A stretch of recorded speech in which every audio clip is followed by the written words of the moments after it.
We've got Kendra and Katie. You guys can go ahead and join me. Amazing. Hi, Kendra. How's it going? So Kendra will be up first, and Katie will join us for the Q&A. I'll go ahead and throw it over to you, Kendra. The Recreational Boating and Fishing Foundation is doing some incredible work right now, and it's all powered through this AI technology that you just saw. So we're really excited for Kendra to show you a bit of what they are working on. So Kendra, we'll hand it over to you. Great. All right. Well, thank you, Kristen, and everyone. Thanks for joining today. I'm excited to show you guys how we use PhotoShelter and how we use the AI technology.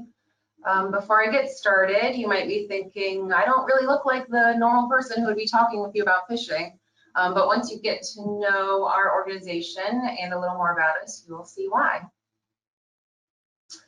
So first of all, who is the Recreational Boating and Fishing Foundation? Well, the Recreational Boating and Fishing Foundation, we're a nonprofit, and we're committed to spreading the joy of fishing and boating to all ages, genders, and cultures.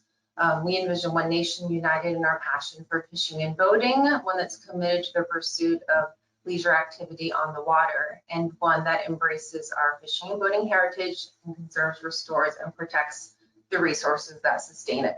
So here at the RBFF Recreational Boating and Fishing Foundation, we believe the water is open to everyone.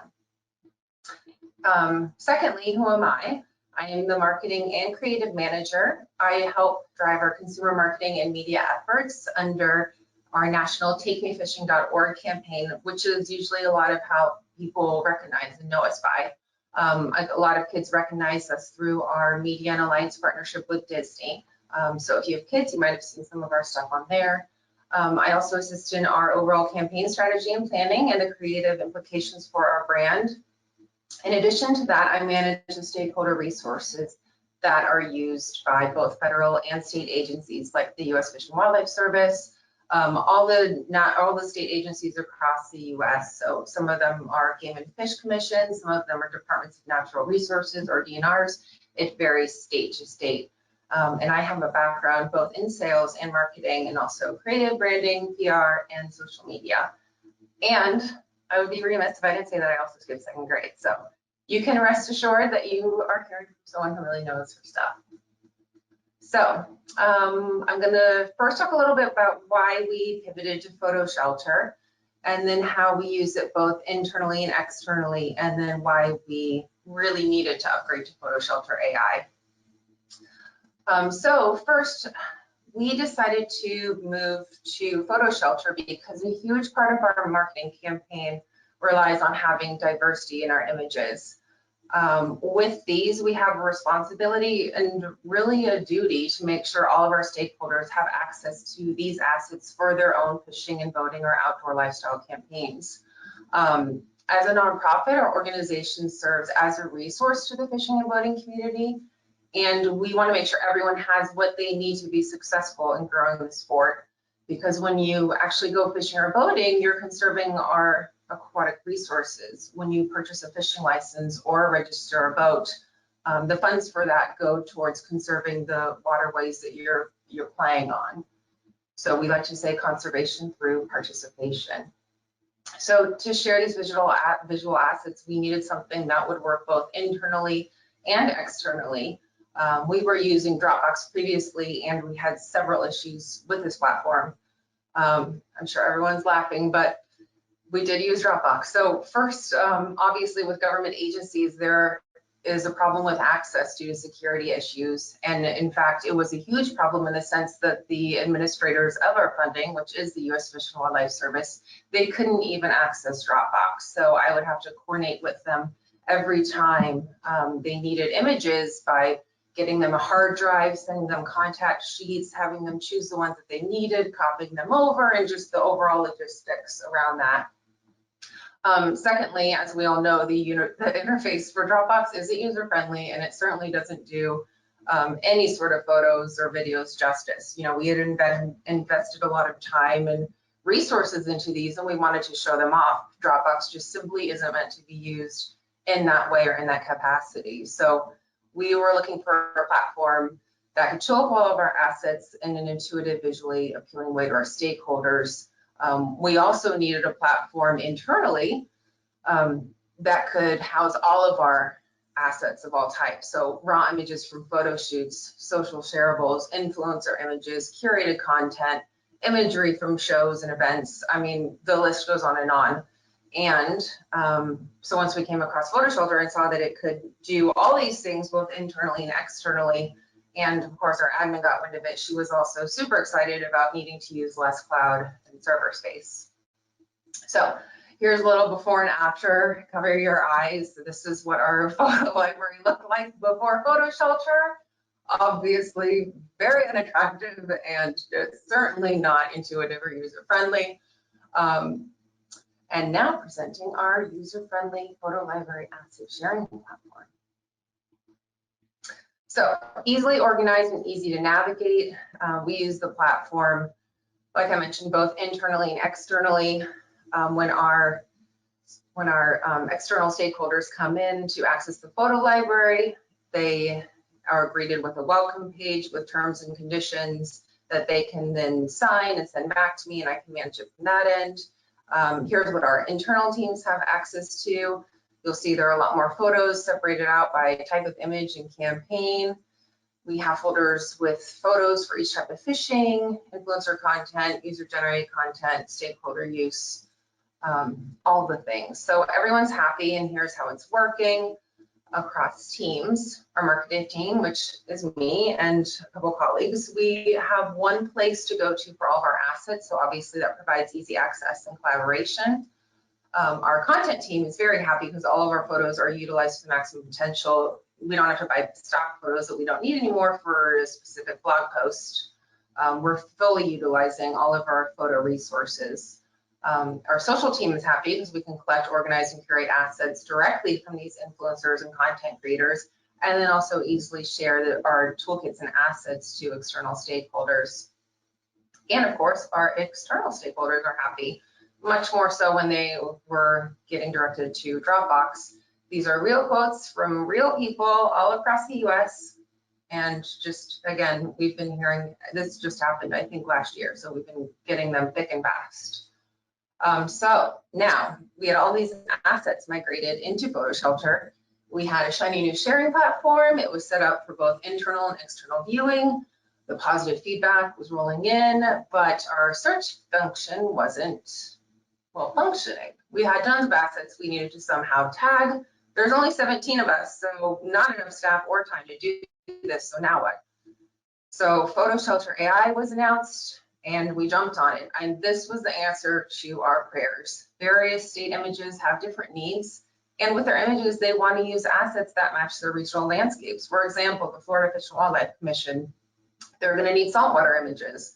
In Oregon and Utah, they're going to need more images with mountain in the background. So I sent out a note to our customer service rep, and the tagging began. It was really that easy.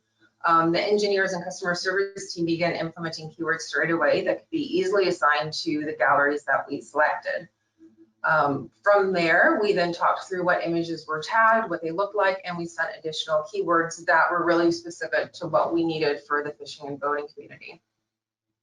So here are some of the keywords that we've been working with the PhotoShelter engineers on and have been even currently already tagged to our images.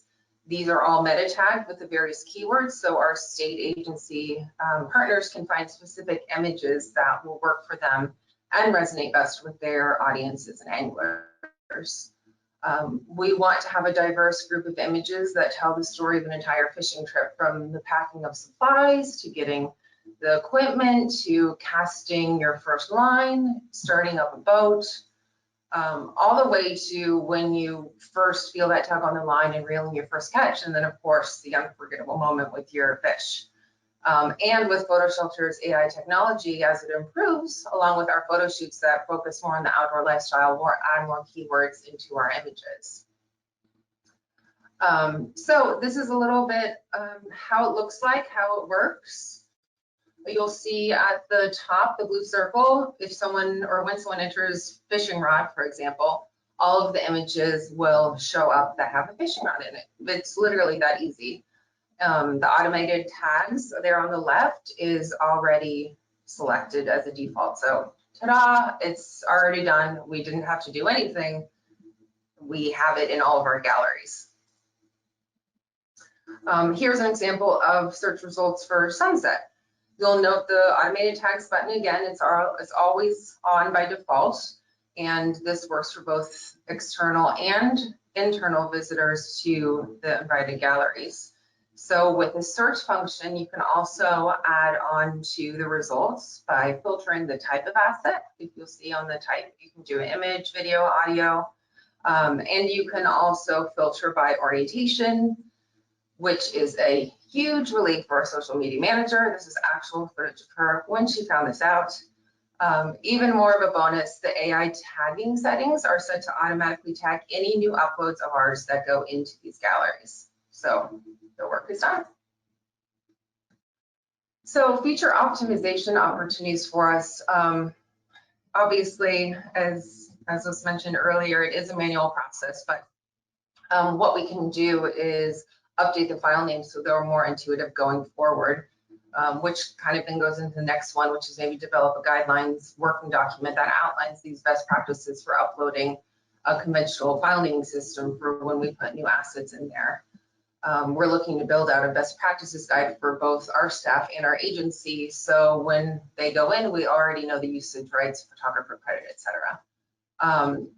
Taking advantage of these new features, it also gives us more ways that we can engage with our stakeholders so they're aware of the ways that we're bringing value to them. Maybe we feature them, how they're using it by case studies, testimonials, how-to videos, and then also just staff training, getting a lunch and learn on the calendar so everyone on our team is aware of this platform and can speak to its power. That way they can communicate its value and how it can be a real game changer for both workflow and asset management internally and externally. So that's it for me. Thank you, everyone. Just a reminder, the water is open. Amazing. Kendra, I laughed out loud like 6 times at least. It was amazing. I loved all the gifts. We'll bring you right back for the Q&A. Thank you so much for that great presentation. Thank you. And Katie, welcome. We're excited to have you here to talk a little bit about the National Lacrosse League. Thanks so much for being here. Great. And everyone can see my screen, right? Yep, you're good to go. Cool. Thank you. So thank you. And thank you, Kendra, for that first round of stories about how you've been able to use PhotoShelter AI and specifically some of the different products within that portfolio. And I'm here to tell a little bit more about how we at the National Lacrosse League are also using PhotoShelter AI and different initiatives that we've been able to improve upon and make more effective specifically because of the tools and technology. So before I jump into the nitty gritty, I just want to give you guys an overview of what the National Lacrosse League is. It's an indoor box lacrosse game. It's a winter sport, third in average attendance behind the NHL and the NBA. We've got 14 teams across North America, 9 in the US and 5 in Canada. And we see our fans as typically younger than most other professional indoor sports. It's a very digital savvy, highly engaged, social first community who really enjoy and thrive on not only their own home team pride, but also just the general interaction and community of the gameplay that we have.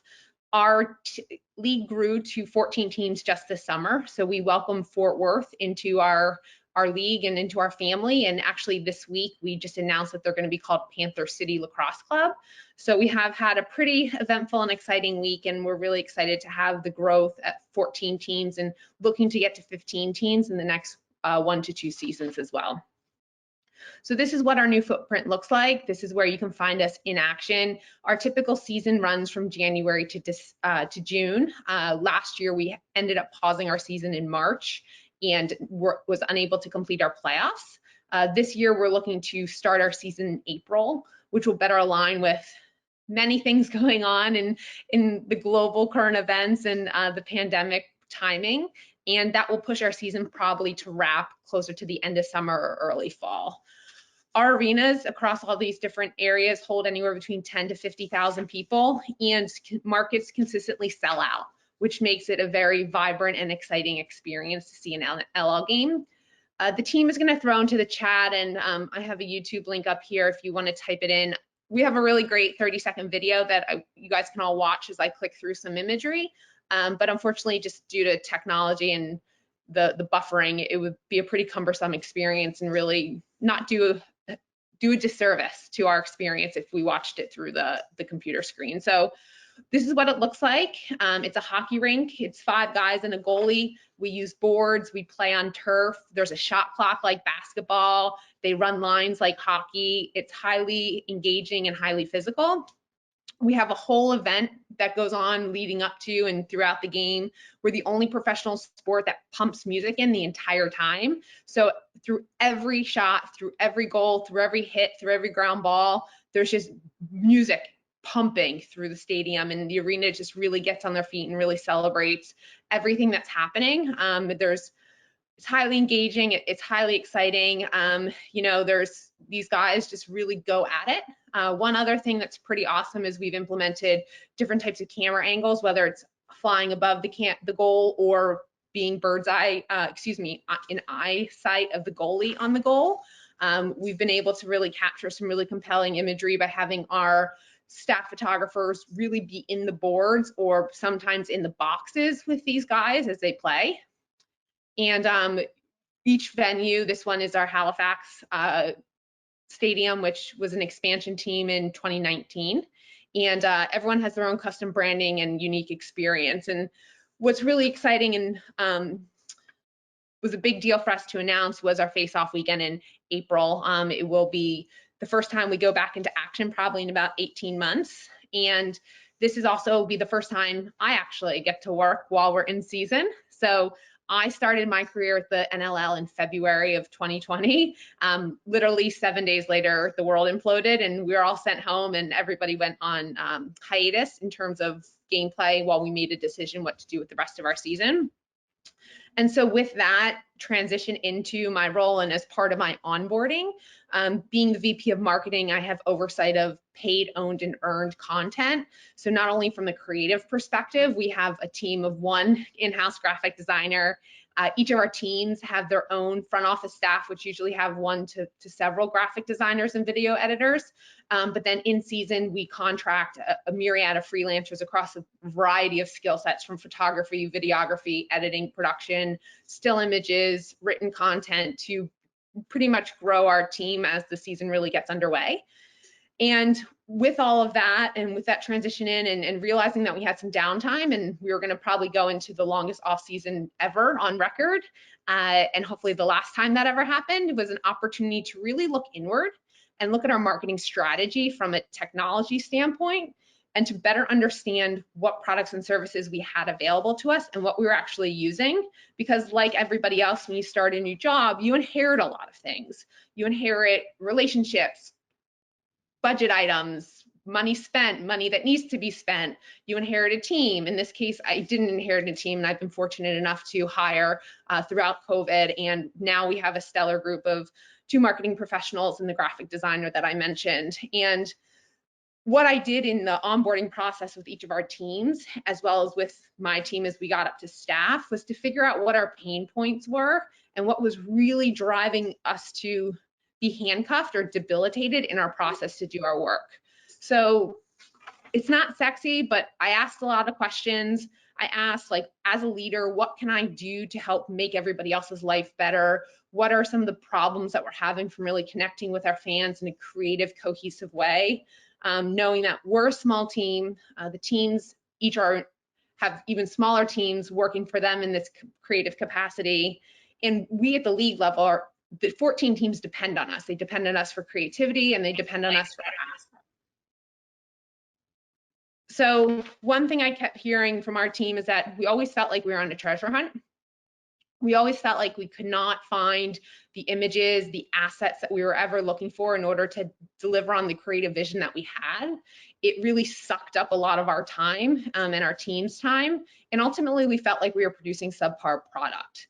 And so knowing that I didn't want anyone to waste time, because time is the one thing that we can't get back and is finite, and that we can't have all of our assets stored in a myriad of different places, from Dropbox to PhotoShelter to personal hard drives to Google Drives to, we use a file share system called Ignite. It was just everything was disparate and completely disconnected. So when we were looking at our tech stack, when we were looking at partners that we really leaned on effectively and efficiently and felt like delivered the best value back to us, PhotoShelter was one of the first places that we really wanted to look at the process, the flow, and the integrations, and better understand the plugins and the capabilities so that we could have a really great cloud-based system that really synced and allowed us to do our job and be creative and effective storytellers in the process. So we also looked at PhotoShelter because what we see and is a really great asset for us in a live events and sports industry is the integration it has with Grabio, which is our video editing tool.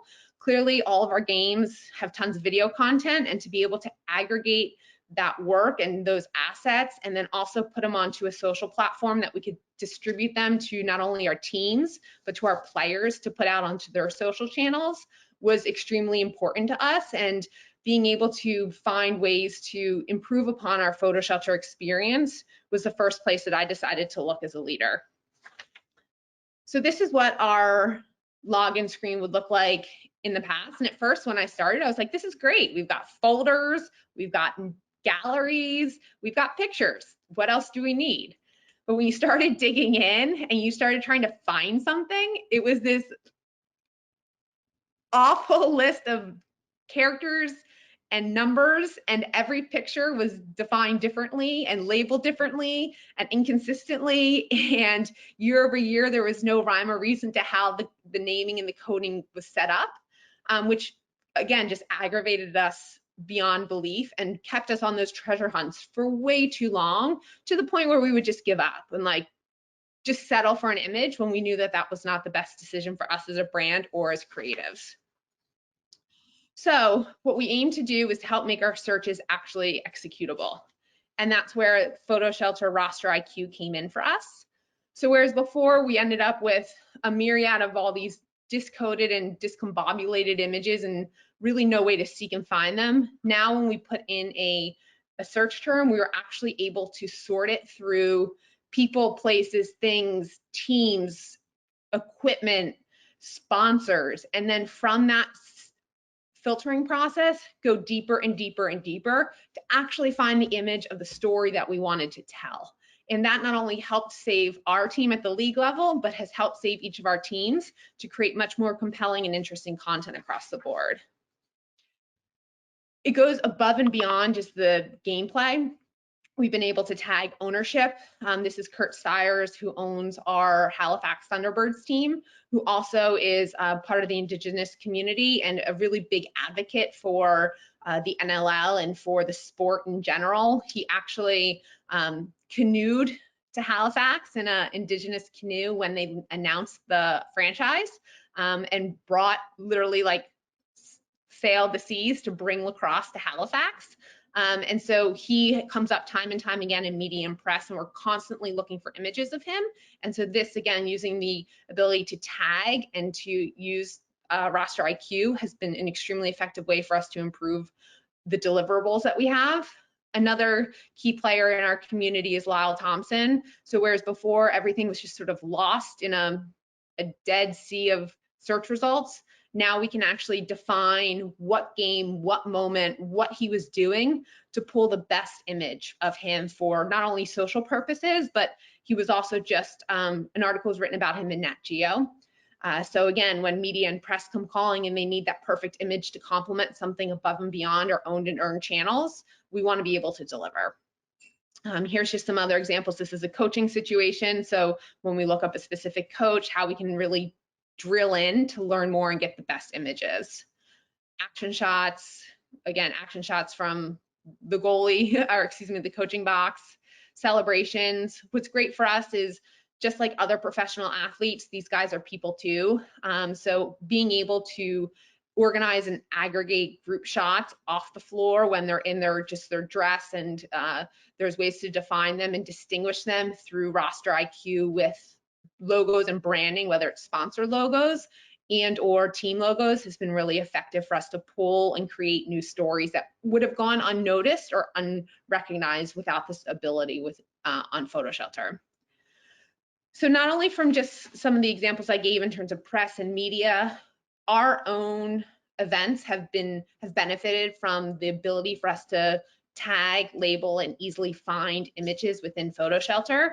And also, like we had talked about when we were evaluating the tech stack and really where we wanted to put our time and resources to make it the most successful partner and platform for us, PhotoShelter came through because it's integrated with Grabio, with our social share platform, and with our communications tool in order for us to execute events like these in a really successful way. Here's some examples of content we were able to pull from PhotoShelter in both broadcast, social, site, and advertising content that then we were able to deliver through our own channels, but then provide to our teams to actually leverage as well. And statistically, when we looked at the results of the content we were pulling from assets we had acquired and leveraged from PhotoShelter outperformed other images and conversations of assets that we didn't pull from PhotoShelter and had actually used from other platforms or inputs. So as I mentioned, as a result of the ability to be able to find, leverage, use, and actually benefit from our owned assets, our engagement has gone up not only on our site, but our social channels as well. So what we came to the conclusion with at the end of this strategic, sort of unsexy, non-glamorous endeavor that we've gone on these past couple months and worked in really close relationship with the PhotoShelter team and developing the roster IQ, I guess, smarts and technology to best fit and align with box lacrosse. We're finding success as PhotoShelter being a tool as well as a technology platform, because now not only is the content being able to be used by us and our stakeholders at the teams, but we're also being able to find success, and a lot of the work is being done for us. So we can become consistent storytellers. We can create chapters. We're actually in our 35th chapter. The NLL has been around since the mid-80s, and we can now share our stories through images and video, not only at the league level, but with our teams as well. And it's not a marketing presentation without a Steve Jobs quote about brands. You know, we find that a synced up and a supportive tech stack is a strategy that can open up our possibilities to tell the story, because we as marketers and as a league will be successful when we can tell good stories. And fortunately for us, now with PhotoShelter Roster IQ, the work's being done for us. We don't have to spend hours, if not weeks and months on end, going back and retrofitting all of our images and content in order to be usable by not only us now, but us going forward. And we want to approach storytelling through the words that are embedded in our images, because through that we can find the right moment to bring our ideas to life across all of our marketing channels, and we can make content and we can discover the treasures that we didn't know previously existed.